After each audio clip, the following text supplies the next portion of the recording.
All right, DLS, welcome back. It's been a long while. We've been absent for a little bit. This guy went to Inner Mongolia. This guy went back to Ghana. I was still here, holding down the set. So we're back again. Genghis Khan and his descendants. Exactly. Yeah. So we're back again, trying to catch up on what we've missed during the past, couple of months? Yes.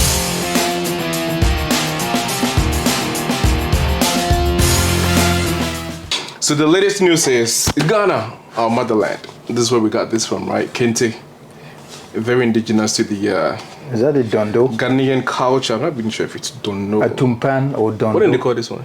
Gombe. This one be Apentu or Tumpan? Be like a Tumpan. It's Apentu, bro. Apentu. All right, so recently we've heard about demonstrations going on in Ghana, especially Accra, and it's all about the plight and the sufferings of people on the ground. It feels like the elites or the leaders have abandoned them, and people, especially the youth, feel disenfranchised. So they took to the streets of Accra, demonstrating. What was supposed to be a peaceful demonstration turned out to be violent, to say the least. But I believe it's just because, it's like a lot of folks saw what happened in Kenya, in Niger, and stuff like that.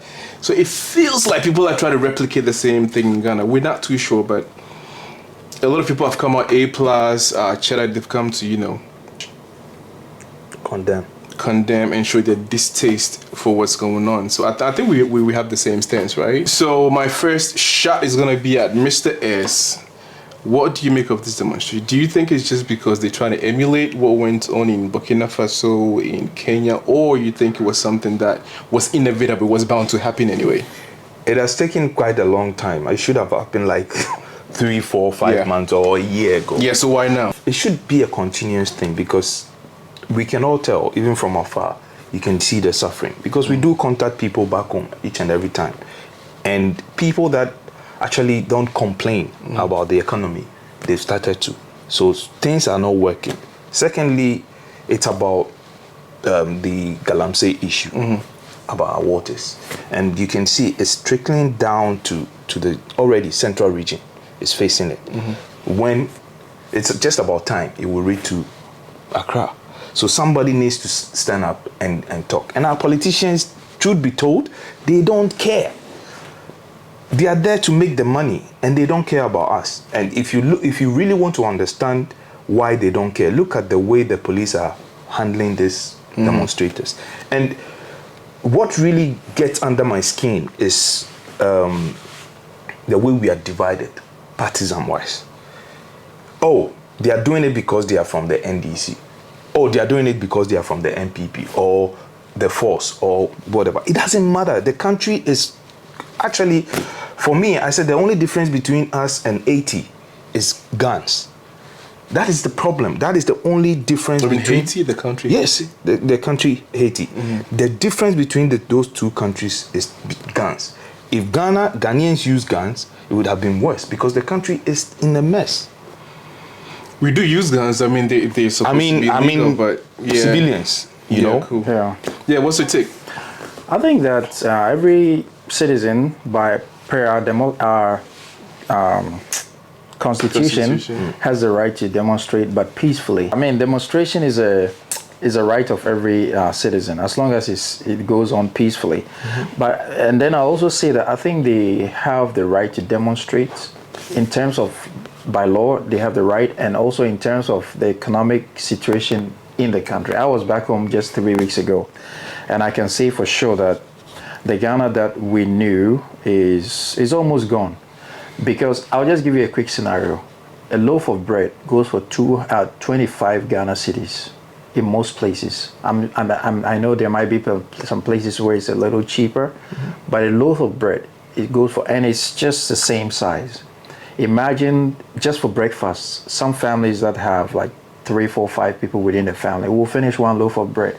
So are you telling me every day they are buying, or every 2 days, let's say they're buying a loaf of bread every 2 days for 50 Ghana cedis per week? That's just bread. If the person's salary is 1,000 Ghana cedis, 1,500, whatever, how is he going to survive? So that's just to put it in context, that there's a lot of struggling, even for people who have the money. Everything is so expensive. And every day you see the exchange rates going up and all that. So the frustration levels are quite high. So when there's a demonstration, it's easy to spill into something unwanted because of the level of frustration. So I think that they have the right to demonstrate. And I think, like you're saying, I don't think that it should be a continuous, I don't agree that it should be a continuous thing, but I agree that it should be something that should come off every once in a while to put the government on its toes. Because when you speak, usually we know our politicians don't listen. They only listen to action. So yeah, that's my initial take. Yeah, so we all do understand, I mean, it's the right of the people to demonstrate, I mean, to highlight or showcase their displeasure for the way the government is handling stuff. But there's also a thing called civil disobedience, right? So that is what I find it very interesting. It's like, where do you draw the line between a peaceful protest and civil disobedience? Because at this point, we can really understand that people are like overly frustrated and they just can't take it anymore. So where do you draw that line between, like, you know, peaceful protest and civil disobedience? I think that line is, let me take it for, I think that line is difficult to draw. I think peaceful demonstrations can happen in a country where people are demonstrating over something that is not a basic need. For example, we see demonstrations of people in demonstrations such as LGBT demonstrations in cities around the world, where even sometimes people go overboard, but mostly it's kind of peaceful.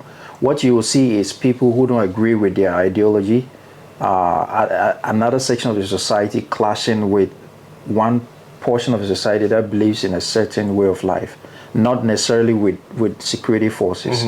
But then when there is this disconnect between leadership and ordinary citizens, then leadership feels threatened, and the only arm of government they can use, the only apparatus they can use is security forces. And that is what spills into something more serious. Usually demonstrators are peaceful, but then when you have security forces exerting some sort of power or force, then people get overly react, and that's what creates all this tense situation in demonstrations. It is actually normal for somebody who is angry to kind of protect himself, especially when you use force. So I think the disobedience will come or it depends on how they please, or they depending on which force they use, which forces they use, as in the army or the police, depending on how they handle people. You understand? That is what it would generate. Because when you come and you're like, okay, you can do your thing, but we protect you guys to shout or whatever, go your way, it will end, definitely. But if sometimes somebody's a bit agitated and you come and you slap him and stuff, they will have to, some people will retaliate. Yeah, but I think per the news, I think the demonstrators started the whole thing first. They started, like, you know, destroying public burning property, flags and stuff. Yeah, burning flags is normal. If you destroy, if you're destroying a building, a public property, then fine, you can be arrested. You understand? No, but I think flags also hold a very strong value for. I get it, but I'm saying, if it is only flags that they are going to burn, then it's okay. They should just burn it, do their demonstration and go. But if you destroy somebody's shop or breaking stuff on the road, then you are. Yeah, I'm looking at it from a different lens, because I mean, per every country's laws, flags usually are, like, you know, they come with a criminal offense if you burn the country's flag. But what I'm looking at is the word obedience, like we said, civil disobedience, right? So if you see your leaders not obeying, right, that comes with obedience, not obeying the laws that they pretty much, you know, vowed or swore an oath to protect. Which is why we are demonstrating. That's what I'm saying. They're not pretty much adhering to the same rules and bylaws of the country. Why should the citizens, you know, do the opposite? Why should they obey? Why should they not also be as disobedient as the leaders are? They have the power. That is the armed forces or the police they will use against you. So they will say, okay, we are just, like you said, the law. The law allows us to use the army or the police on you to stop what you're doing. But it's a brilliant question you've asked, because we know there are a lot of corrupt politicians walking around misusing our money, and they are just there. You understand? And this is not this speculation, same- it's yeah, been this is facts. after And this fact. same police Yeah. with their investigative apparatus and everything, they have it there. They've not been able to arrest or imprison No. anyone. They've not been able to. Or they do not want to. They do not want to. They've not been able to. They've actually. It's hard because you can see. So it's an intentional thing. That's what I'm saying. They don't want to do it. You understand? And that is the reason why people are on the street. So one minute you want to use the law to tell us that, hey, don't go and do this and that and that. But the next minute, you're the one preaching. You're actually the one stealing. Yeah, but that's what I'm saying, that people are being disobedient because the government itself is not obedient to what it's supposed to be obedient to. So, and you're also supposed to be obedient to the people, right? This is what they want. This is what you promise them you're going to come and kind of like, give them, make their lives better, right? Prosper, like, take them to a different level in terms of like, development and all that. And it's all not happening.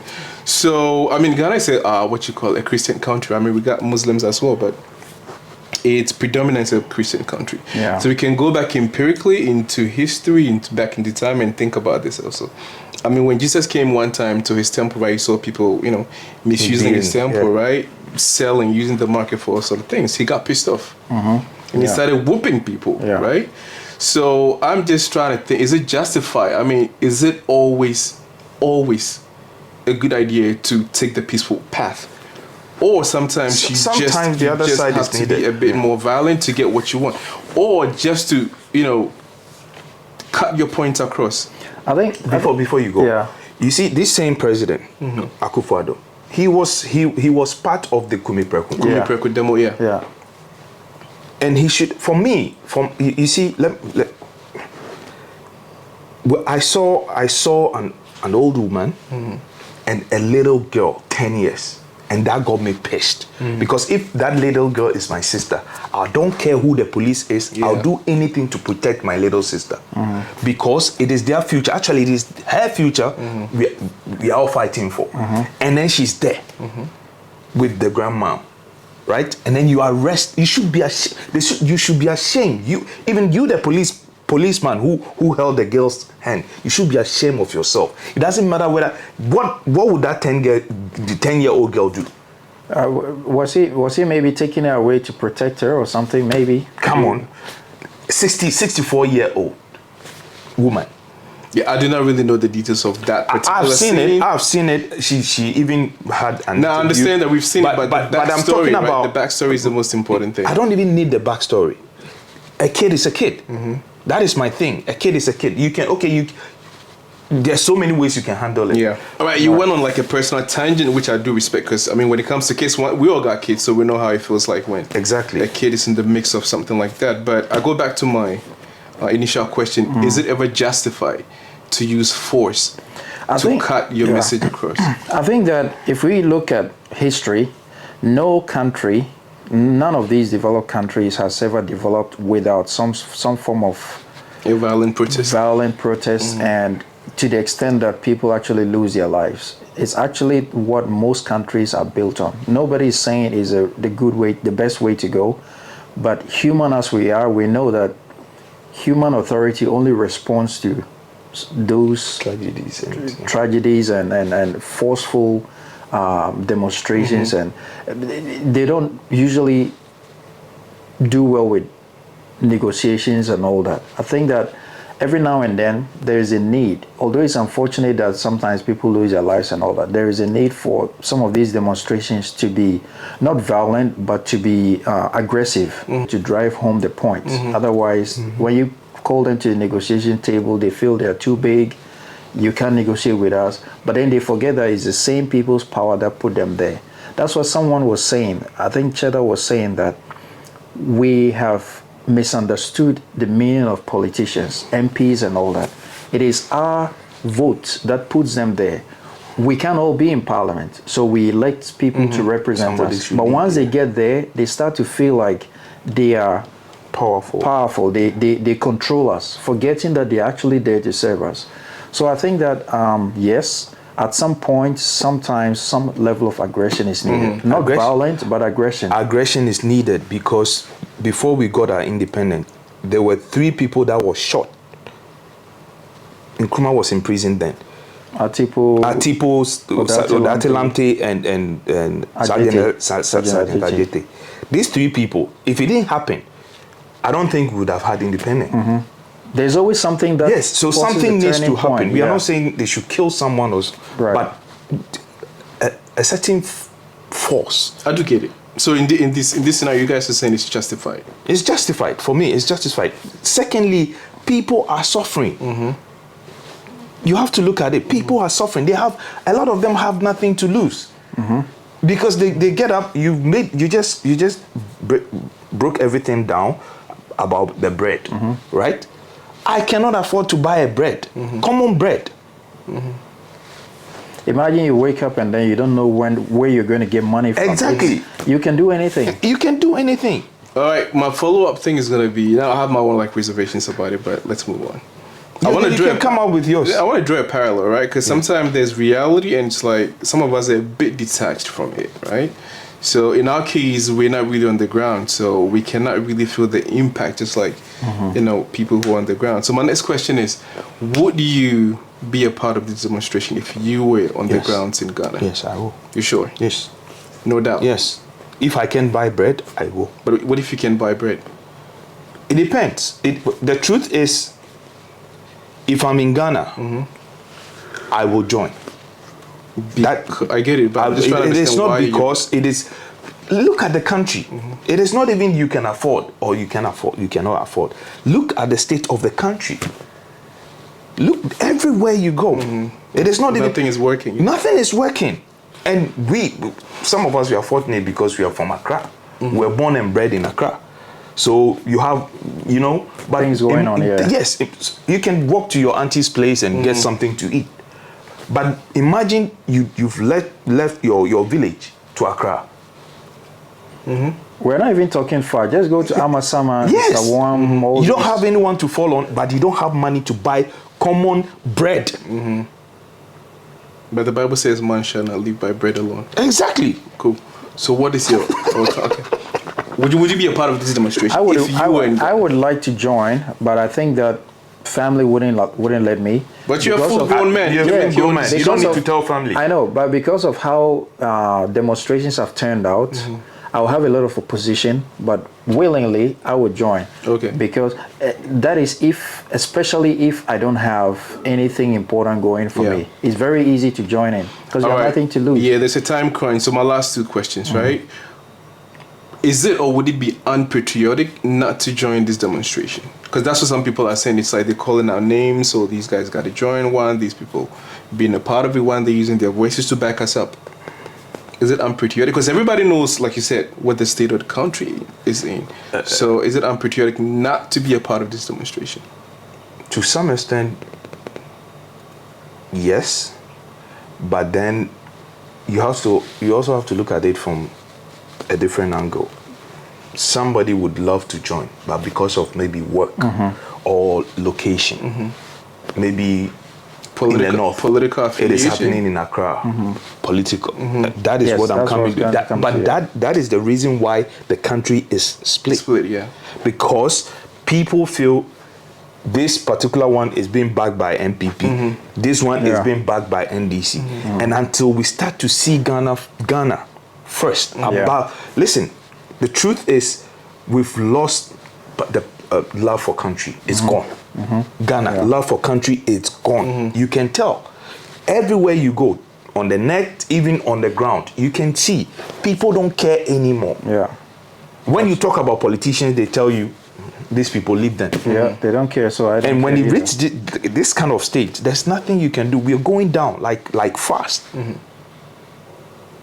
Got it. All right. So why now? That's the next question. Why now? 2 months to elections, right? We're now September, October, November, December. Okay, yeah, 2.5 months. Why now? I think it's a combination of many issues. First, when elections are drawing closer, especially the government, the party in power, that's the only time they take things seriously because it's so close to election, they can easily lose the election. So demonstrators usually target times when it's very close to. And the other reasons is just a build-up of the hardship, and it's kind of coincided with this particular time that things have really gotten out of hand, and news is starting to come out about misappropriation of funds. And another connecting factor is this Galamsey thing, illegal mining, which has got into a very alarming rate, where it's also coming out now that some chiefs, some government officials are involved. So I think it's a combination of all these issues: hardship, Galamsey, and economic hardships, and misuse also of public funds. and the inaction of government towards these things. So I think it's all come together at this particular time. But I think that the main reason, because this Galamsey and all the economic hardships have been going on for so long, but I think the main point, the main reason why now is because it's so close to election, they think that they can get results because votes are at stake. So there's been word going around that the NDC is behind this, or they're the ones instigating this whole mess. Do you think there is even a bit or an iota of truth in this? Yes, there is a little bit, but it is easy to also point a finger at them because, like I said, we are divided as a country. So even though what they are demonstrating for or against, right? We all need it. It is going to benefit the entire country. But because there's rumors that it is, and the opposition is also using it. Oh, you see, they are doing this because it's all lie, it is all this, it is all the NDC have done. And there's a minister, a voice note that is going around that is saying the NDC is doing this because it's close to election. But for me, I don't care. I don't care whether it's the NDC or, because Galamsey is killing people. Yes, people are making a lot of money out of it, so they will fight their corner. But the what do you call it? After effect. The after effect. Thank you. The after effect. It's what I'm worried about. You understand? People open their taps and it's chocolate. Milk chocolate. You understand? So I don't care whether it's MPP and NDC. If the demonstration is based on politics, right? Just political stuff. It is not about the country. Then I don't care. Then I'll say, okay, it is political. It is the NDC. But it's a problem for the country. It's a canker. So I don't care who is behind. It could be the MPP that is behind. It could be the NDC. It needs solving. I got your point. Last take. I think any political party would like to use any situation to their advantage, especially when it's close to elections. So I don't really know, and I don't really care if NDC is behind it or not. But once it happens, whether they started it or somebody else started it, they will use it to play to their advantage. If somebody started it, they can actually fuel it. They can sponsor behind the scenes, because of course they want to score political points. So the point is, you shouldn't, if you are a government in power, you should know these things, and you shouldn't wait till the time when it can happen. Because even if NDC is not behind it, it's very easy for anyone, even the sitting party can come in to defend themselves. They can come out and say, we think the NDC or the opposition party is behind it, whereas they might not actually be involved in it. But even if that is the case, I think that they are not wrong to use it to their advantage, because that's the politics we know. All right, I think that pretty much sums it up. So, we all kind of find it a bit of a dilemma, right? Because it's like, it's like exactly, it's necessary, but then it's like we do not really want the violence, so it's a bit of a tricky thing. So I think the consensus is, violent-free demonstration is what we want. My only fear, my last thing I would like to say, my only fear is Ghana. We've always been known, and we know amongst ourselves that we make so much noise, but we never go violent. We don't want this to be like a beginning of something that will be ongoing in the future, because we don't really we're not used to this kind of thing. I think it's been calmed. I think from the a lot of people have been arrested. There's been a lot of arrests, and I think the whole thing has been pretty much quashed. So from us here at DLS, we share our opinions, and if you guys find this discussion useful, subscribe. That's all we ask of you. Just subscribe. All right, so from DLS, this is what we have for you today. We're back. We're going to bring you more episodes. If you find this discussion topic useful or insightful, subscribe and check us out. We still got a lot of episodes On the way. on the way or coming. Oh. Okay, on the way and coming. Both of the two of them off. All right, to the next episode. See ya. DLS out. Peace.